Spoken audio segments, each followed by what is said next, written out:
Hello viewers, welcome back to my channel. मेरी YouTube family कैसी है। आज यूडियर किचन में बनने जा रहा है लीची का जूस, जो बहुत ही मज़ेदार और रिफ्रेशिंग बनता है।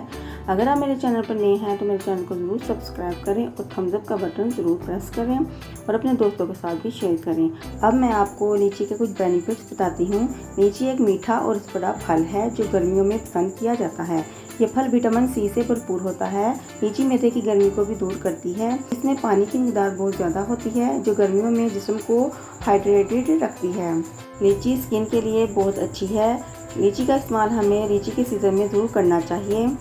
चलिए देखते हैं कि लीची का जूस कैसे तैयार होता है। मैंने 15 से 16 लीचियाँ ली हैं और उसे मैंने पानी से अच्छे तरीके से धोना है। मैंने इतनी साइज़ की लीची ली है। अब मैंने एक बर्तन में पानी डाला है और उसमें लीचियों को डालकर इसे अच्छे तरीके से धोना है ताकि ये अच्छे तरीके से धुल जाएं।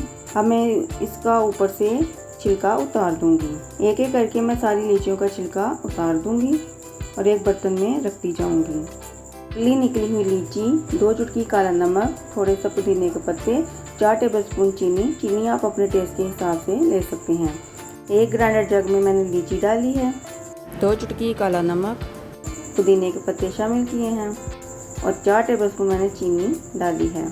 आधा कप पानी शामिल करना है और इसे अच्छे तरीके से ग्राइंड करना है ताकि चीनी सारी हल हो जाए। देखिए जूस बन रहा है। बर्फ़ शामिल करने के बाद इसे फिर से ग्राइंड करना है। देखिए कितना मज़ेदार रिफ्रेशिंग जूस तैयार हो गया है। अब मैं इसे सर्व करती हूँ। आप इसे अपने घर वालों को बनाकर ज़रूर खिलाएं। उन्हें बहुत ही टेस्टी और मज़ेदार लगेगा और ठंडक का एहसास होगा। अगर आपको मेरी रेसिपी अच्छी लगती है तो मेरे चैनल को सब्सक्राइब, लाइक और अपने दोस्तों के साथ शेयर भी करें ताकि सबसे पहले नोटिफिकेशन आपके पास आए।